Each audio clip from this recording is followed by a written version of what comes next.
Objection. Madam Speaker, the Littoral Combat Ship program has started off as a very good idea. It was to be a single-purpose, low-cost warship that would help our Navy get to the stated goal of at least 3 chiefs of naval operations of getting back to a 313-ship Navy. With that said, the program has had, admittedly, a number of problems. First of which was we were going to build it to commercial specifications. That was a mistake that Congress later corrected because this is a warship. It needed to be built to warship recommendations. You don't build disposable ships unless you want to have disposable crews. And our nation will never settle for disposable crews. Madam Speaker, having solved that problem, we found that the 2 vendors took a ship that was supposed to stand for LCS, Littoral Combat Ship, came late, costly, and subject to protest. And only because of the great work of, in my opinion, Undersecretary of Defense John Stackley, in devising a strategy about a year ago that, in effect, read the riot act to both vendors and told them that they were going to do a number of things. Number one, in order to submit their package to Congress, their proposal, they were going to submit with that a technical data package which meant that our nation, that is paid to develop these ships, would have the specification so that if either vendor continued to underperform, we could then go out and seek additional vendors to build this ship if we felt like our nation was not getting the ship we deserved at the price we'd need to pay. Secretary Stackley came back and said that, came back with a proposal that said we would give to one vendor a contract for 10 ships and then take that technical data package, put it out on the street, and see if give a second vendor a contract for 5. A winner-take-all strategy between a monohull ship and a tri-hull ship, and gave the vendors about 8 months to come up with a price.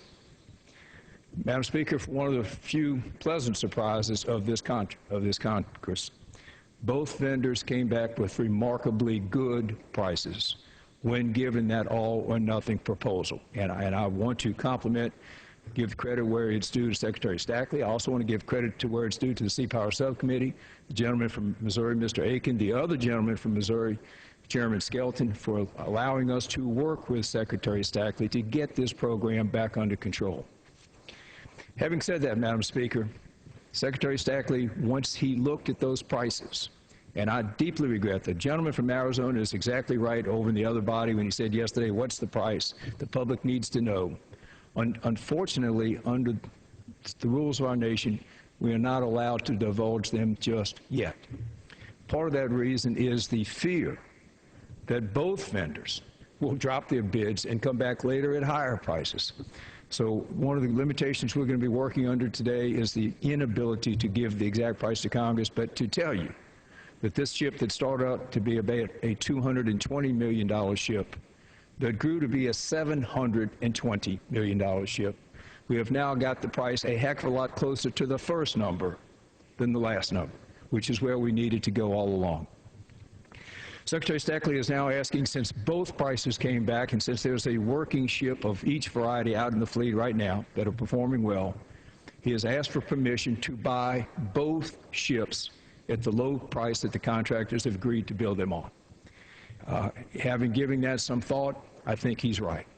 And also given the economic circumstances that the price of aluminum is down by about half since 3 or 4 years ago, the price of steel is down by about half from 3 or 4 years ago, that American vendors need work, that because they need work, they're supplying the kind of prices that our nation should have been paying all along, that we can get the Navy the ships they need at a price our nation can afford and build 20 ships for about $2 billion less than we had originally budgeted to build 19 ships.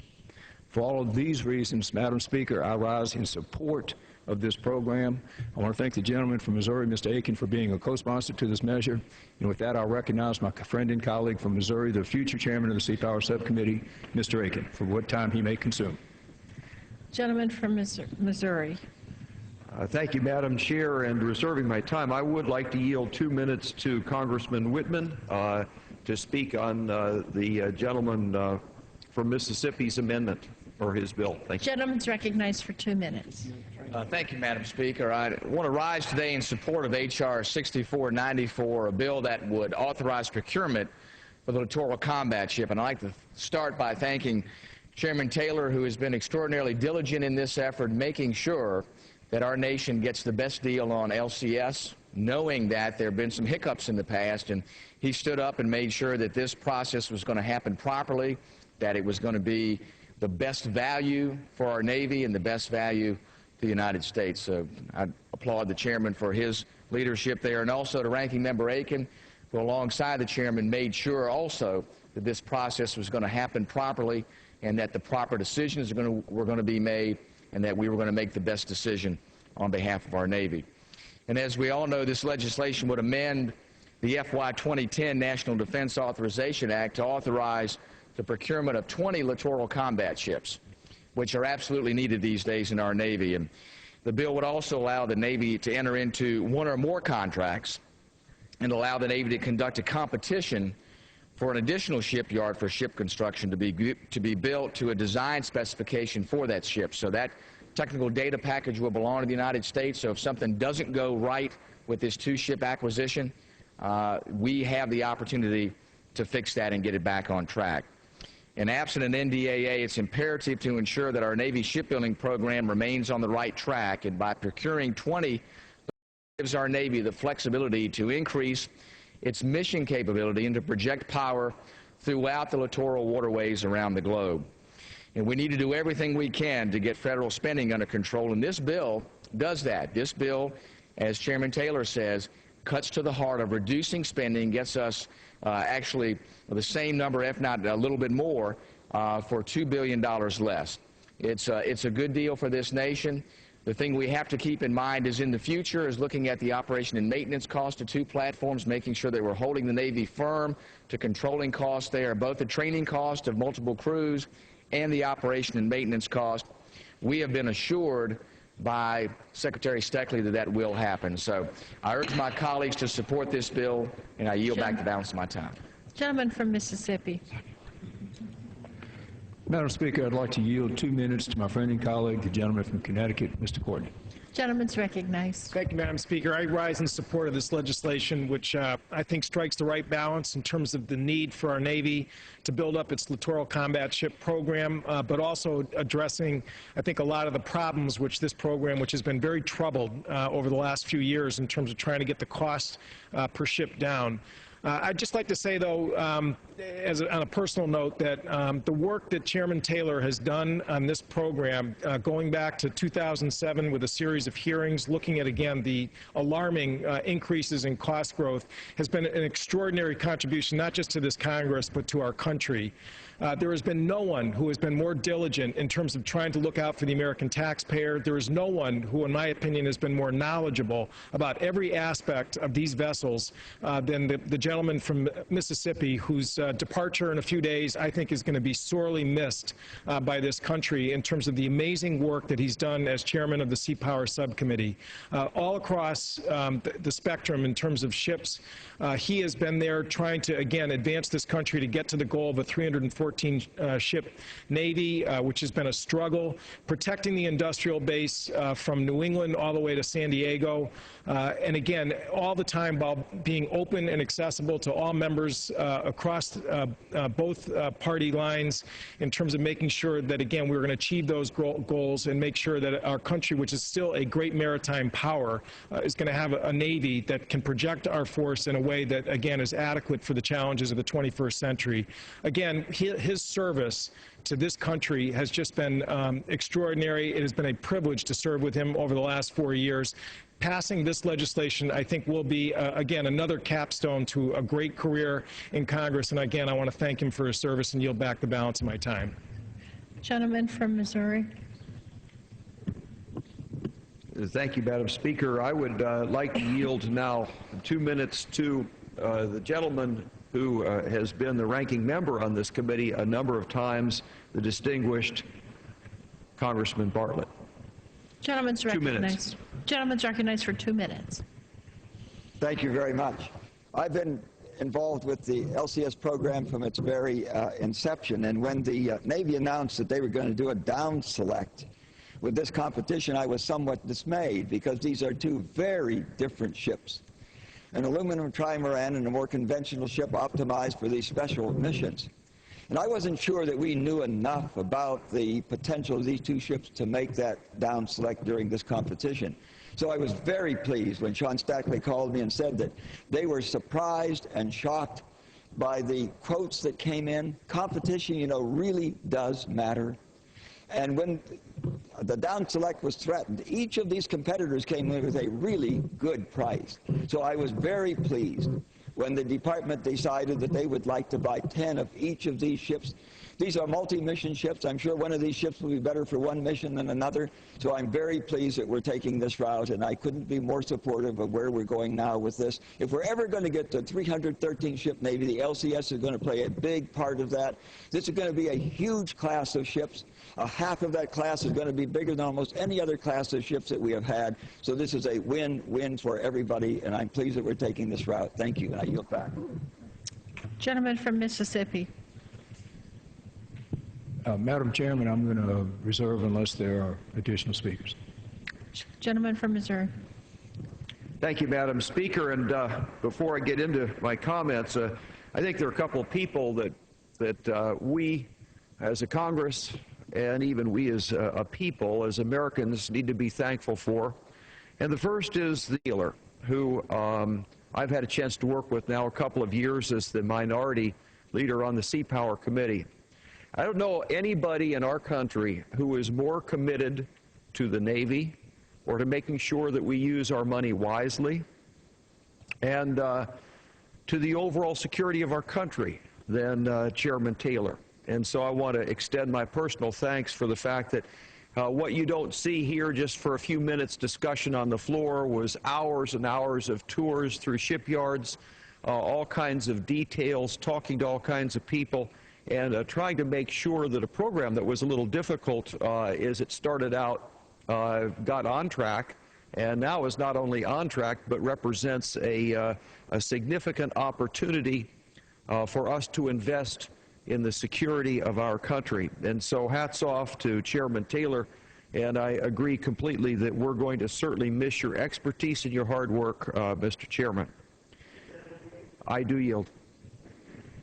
For 4 years, I was the chair of this subcommittee, and Mr. Taylor was my ranking member, and then the leadership in the Congress changed, and for 2 years, I was his ranking member, and he was my chair.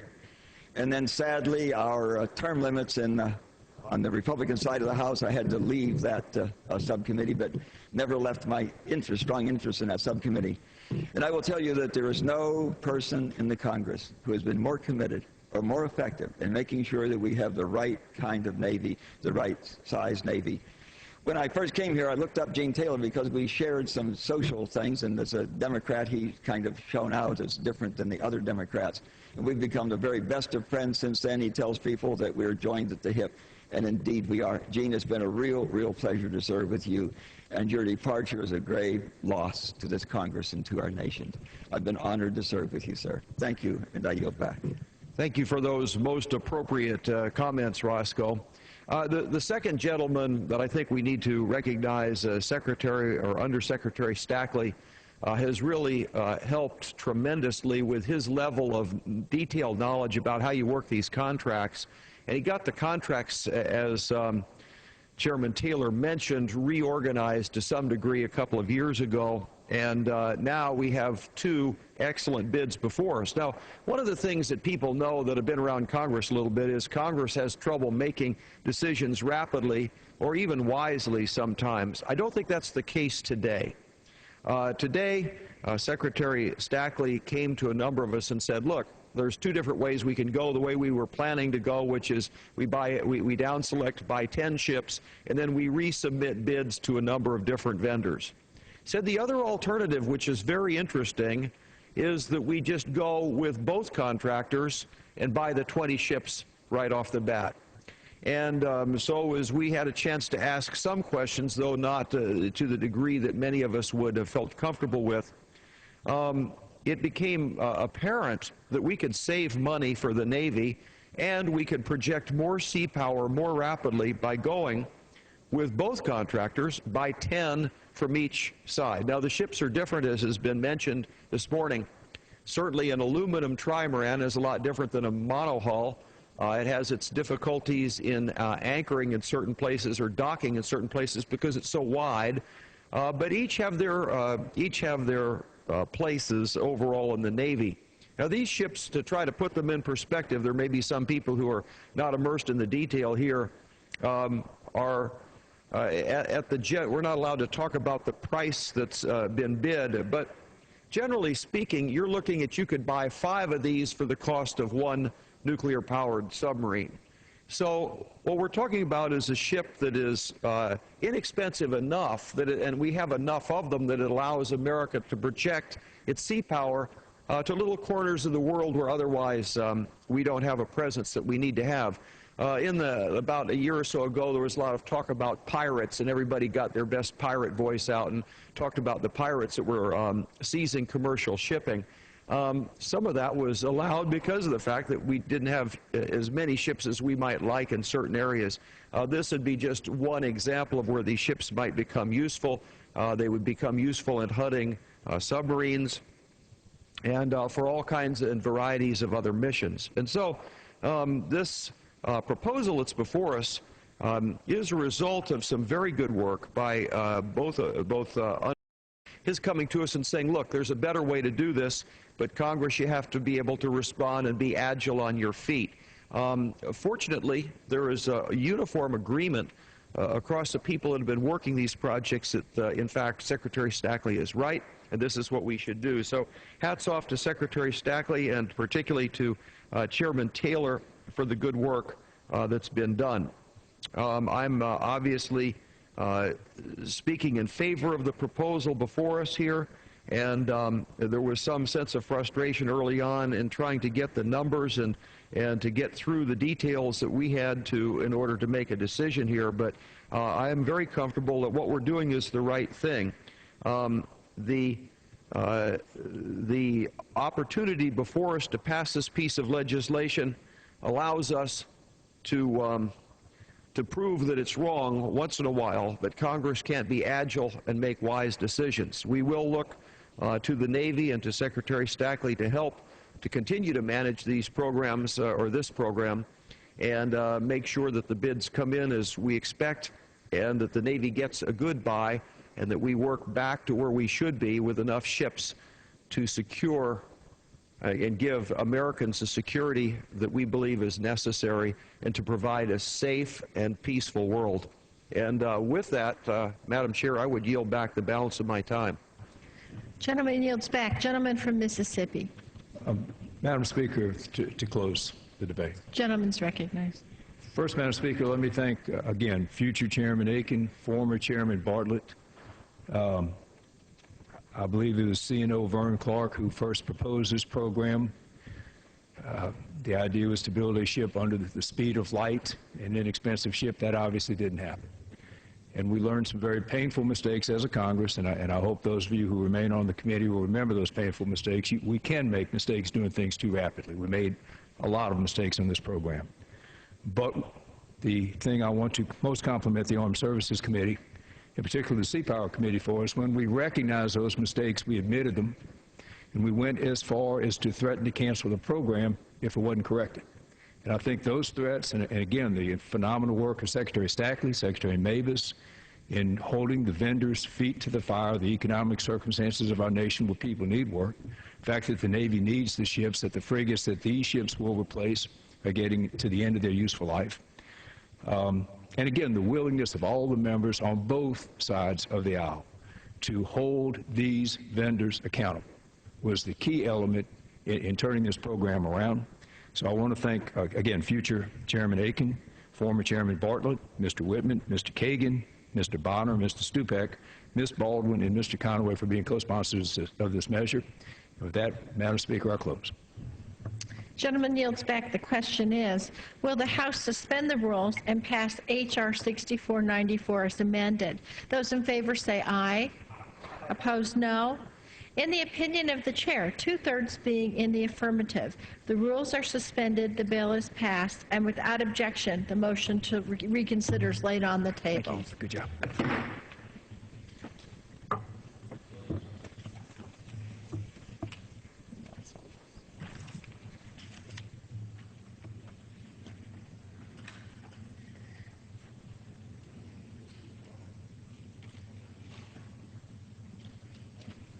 For what purpose does the gentleman from Pennsylvania seek recognition?